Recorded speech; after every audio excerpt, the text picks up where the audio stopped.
Hello and welcome to the podcast. I am Kartike. Today we are honored to have Dr. Sonal Shankar, Associate Professor in the Department of Law, University of Allahabad, who completed her PhD on the topic Domestic Violence and Sexual Harassment of Women at Workplace in India, a critical analysis. She is also the in charge legal cell of the University of Allahabad.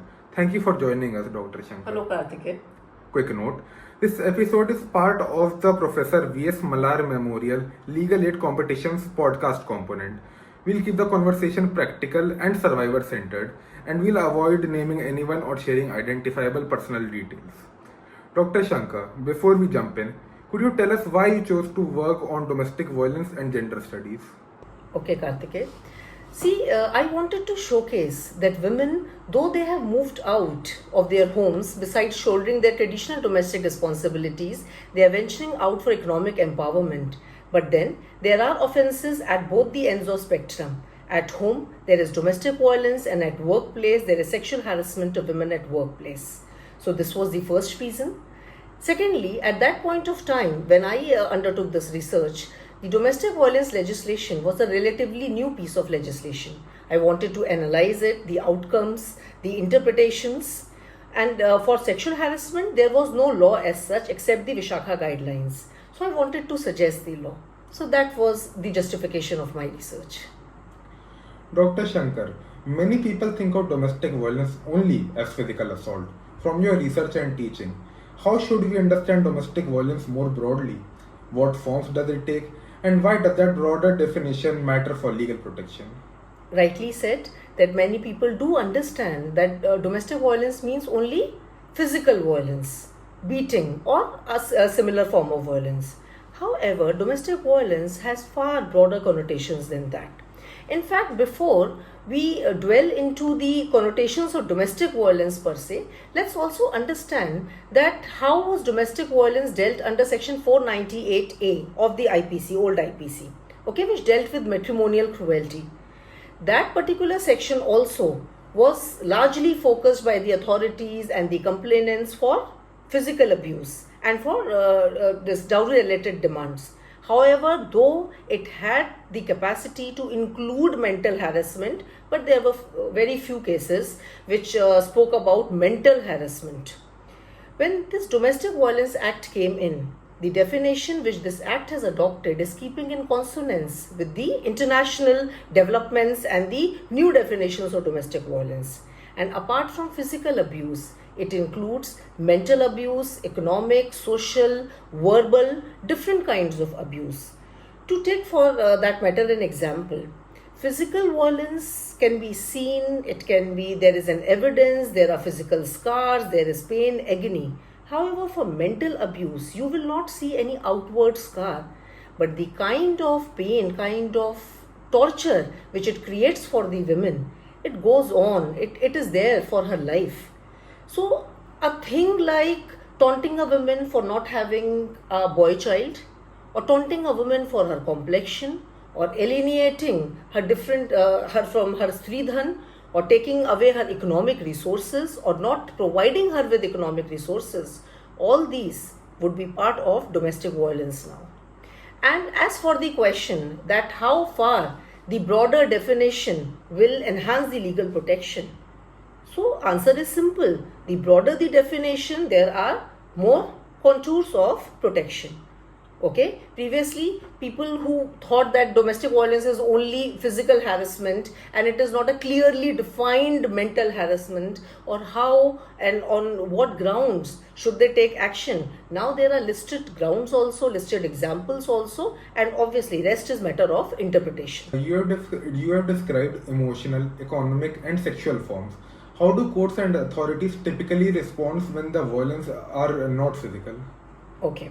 See, first of all, if we talk about police authorities, okay, there is a culture of condoning.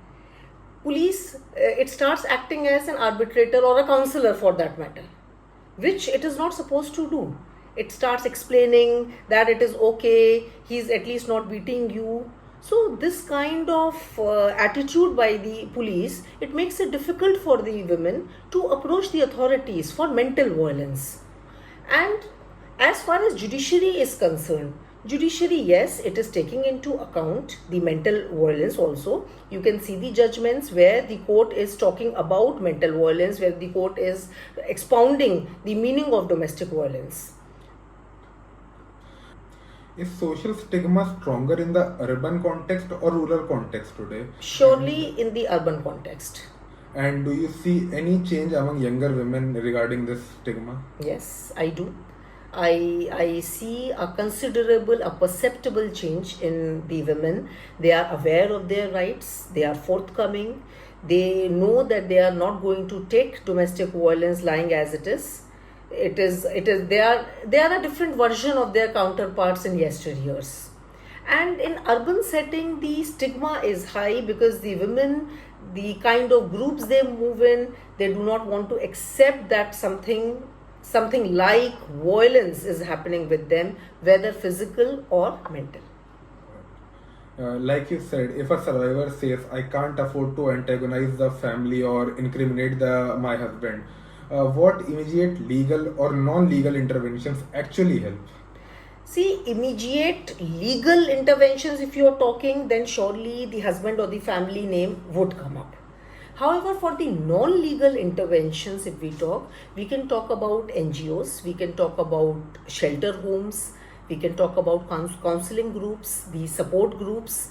We can also talk about the groups which can go and talk to the husband and the family or any other person who is committing the violence, that if this does not stop, then the woman has the right, she can go for legal intervention. But once you go for legal intervention, then surely the name of the perpetrator you will have to name, you will have to file a complaint, you will have to start somewhere. The law will not just swing into action on its own, except few cases where the protection officers finds out something or the service providers find out something. That's a different case.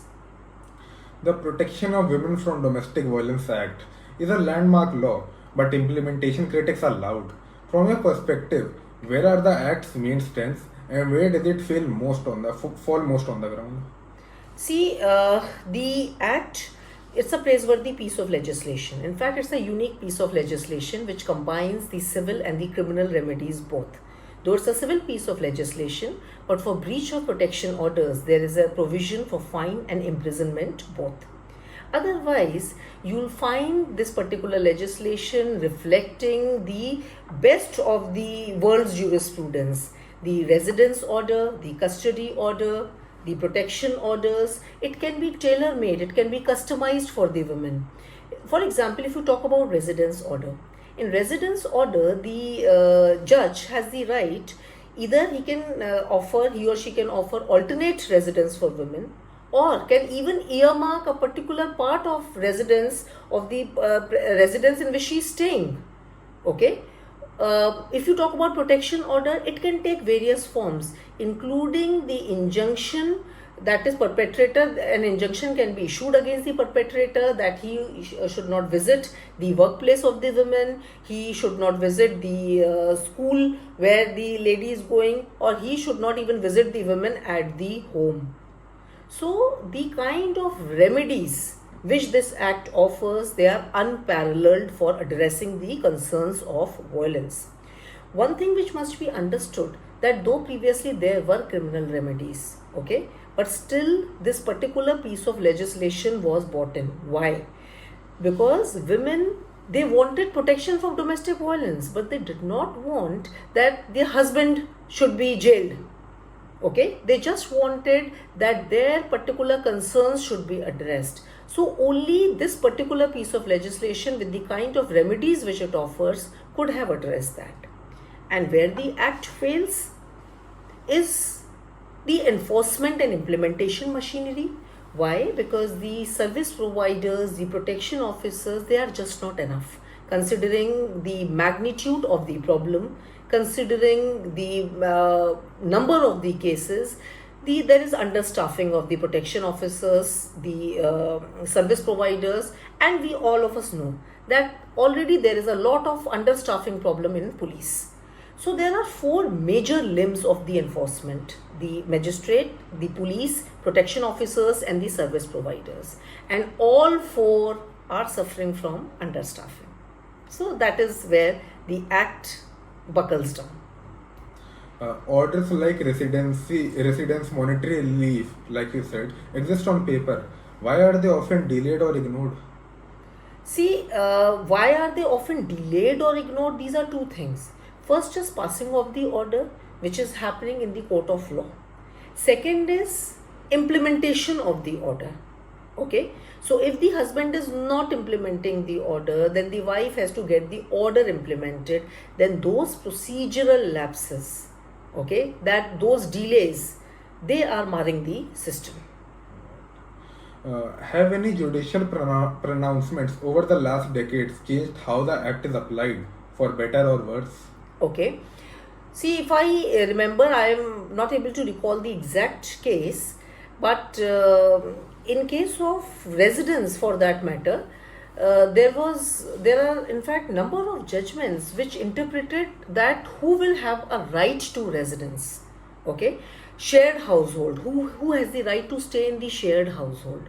So the court said that the women, even if she has not entered the shared household even once, would have a right to reside there. She does not have a proprietary right, but she has the right to reside in the shared household just by virtue of getting married in that household.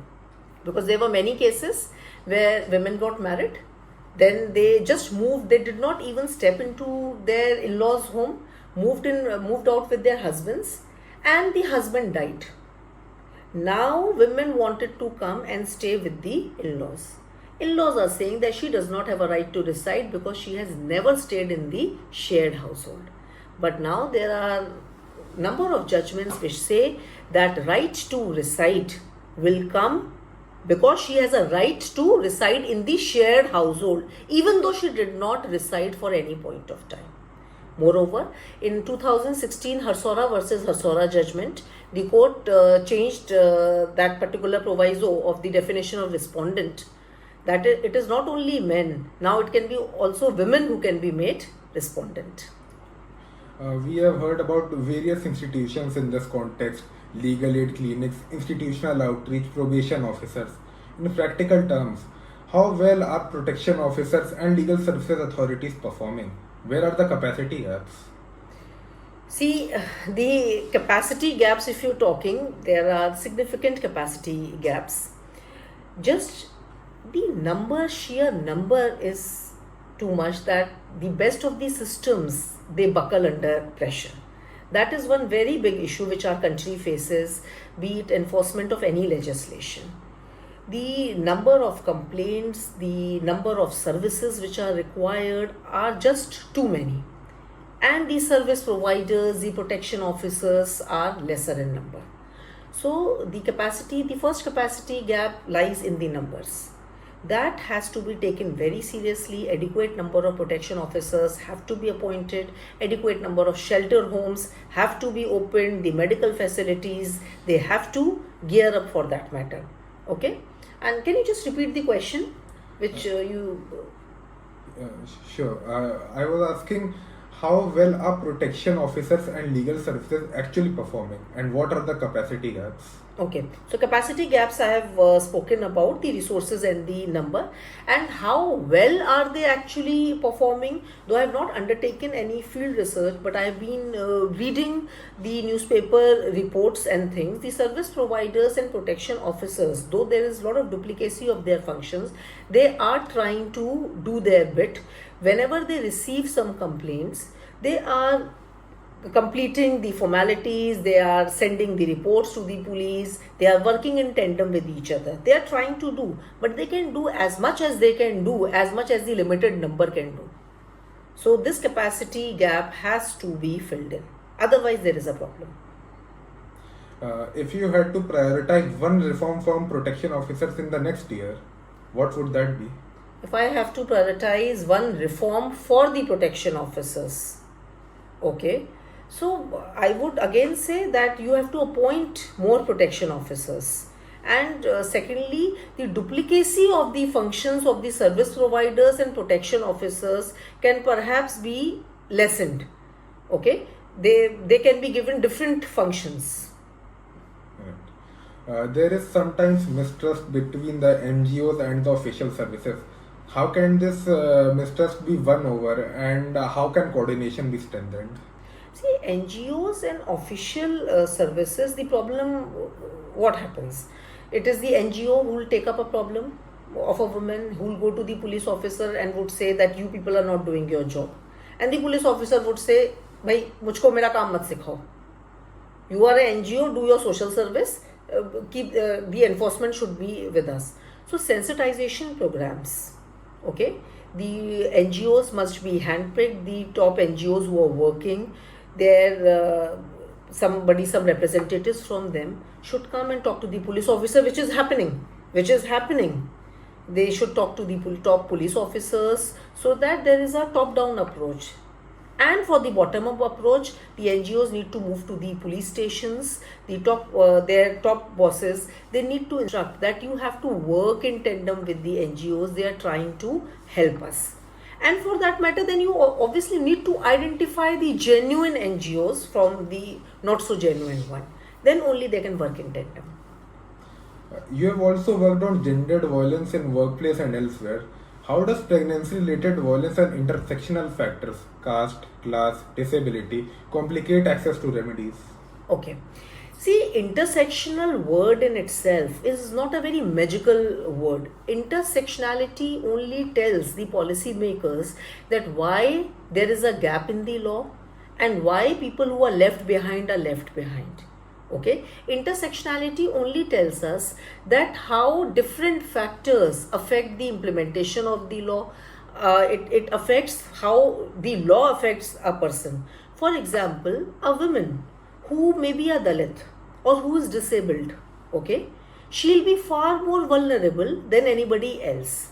Okay, so as for pregnancy related violence, a woman who's a disabled woman, okay, I'm just taking an example of intersectionality.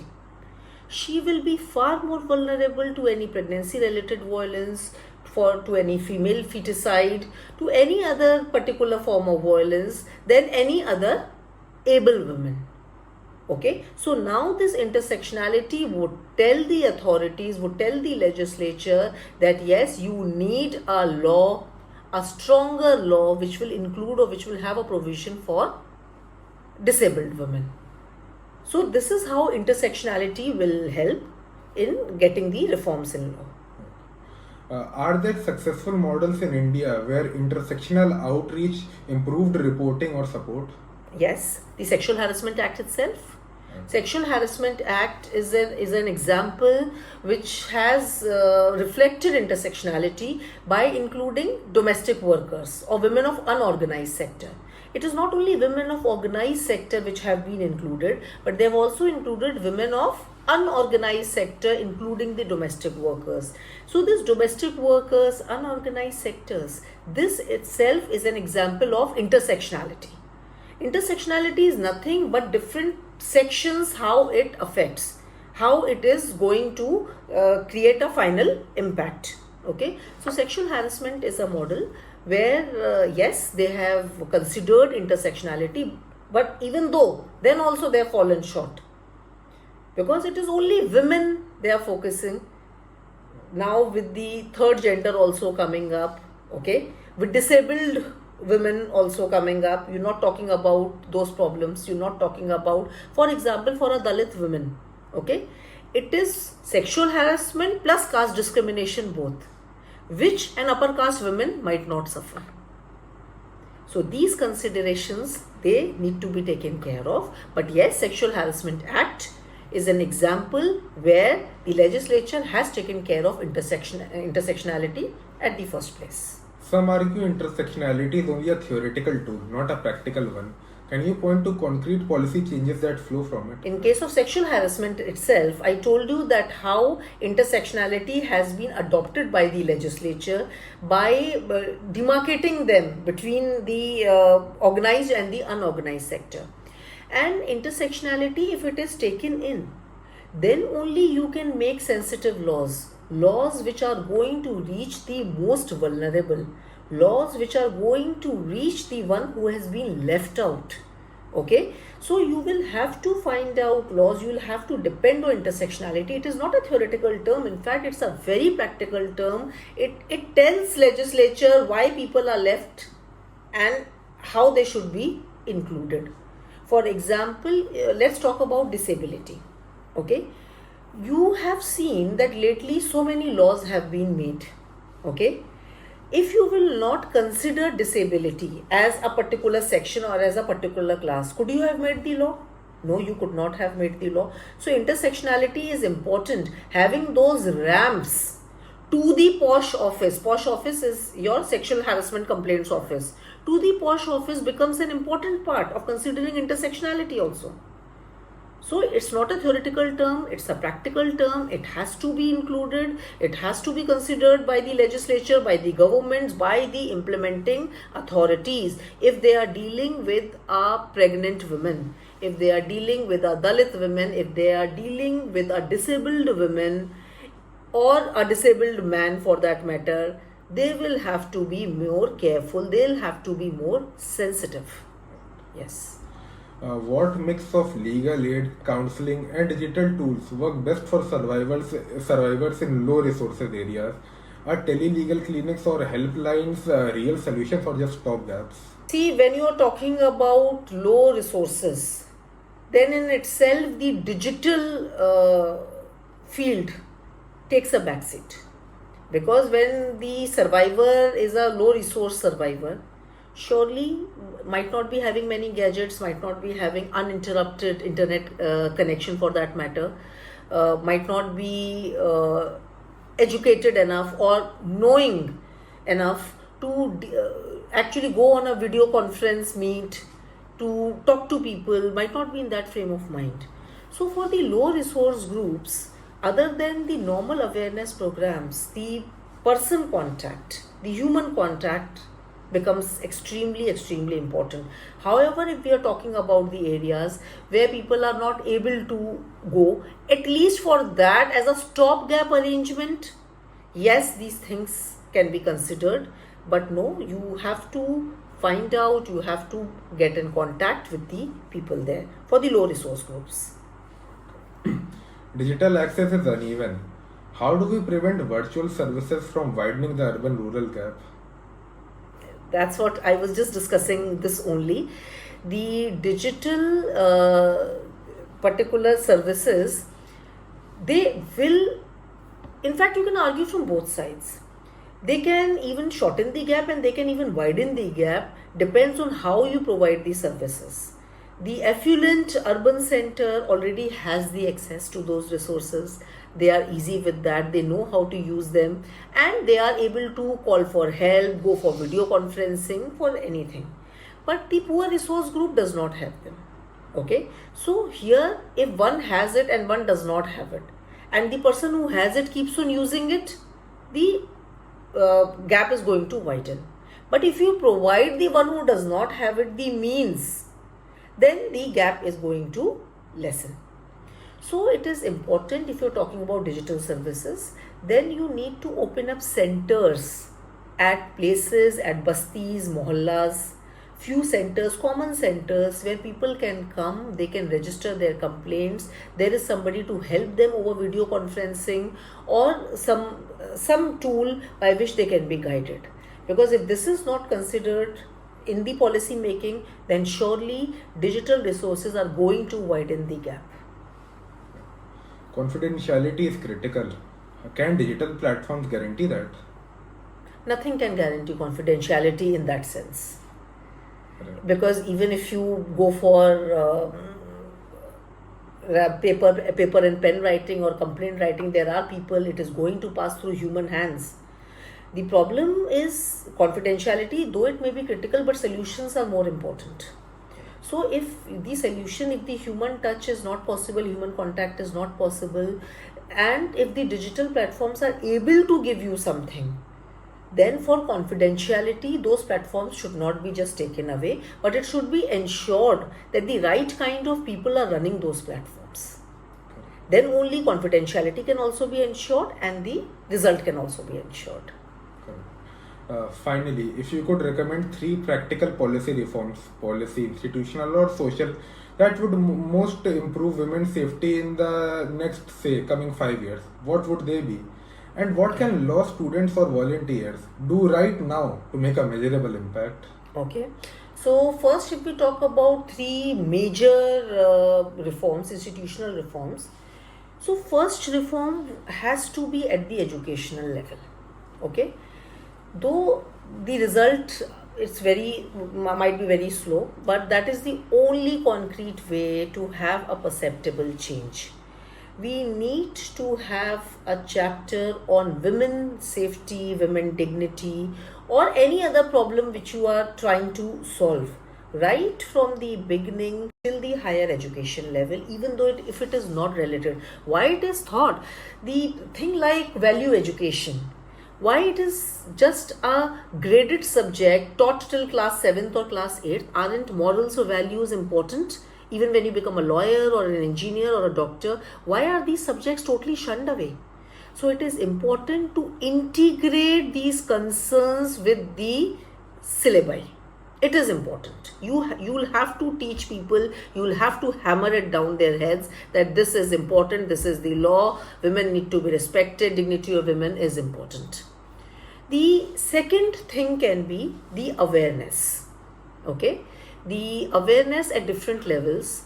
Obviously we do have a lot of awareness programs and things, but not a scattered kind of awareness programs.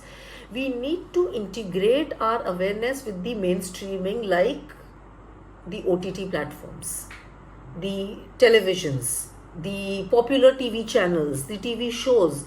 They need to be made responsible for giving these social messages in the right form, and they need to do away with this gender stereotyping images. So there should be a lot of dialogues with the movie producers, with the television serial producers, the OTT producers of the content, and how that content can sometimes be changed or tweaked to absorb these messages so that millions of viewers who are viewing them can have a direct impact. And the third thing has to be, though effective implementation of law is just a statement. For effective implementation, the proper staffing, the proper resource allocation has to be done. The NGOs need to work in tandem with the authorities. And how can law students help? Law students can play a very, very important role. They can play a very important role in legal aid. They can play a hugely important role in awareness, in impacting lives, in getting that human touch, in at least bringing the problems of people, especially the low resource people, from there to the authorities. Right. Some reforms need funding. Where should the budget be reallocated? See, the budget and things, obviously, that the government and the institutions will have to take care.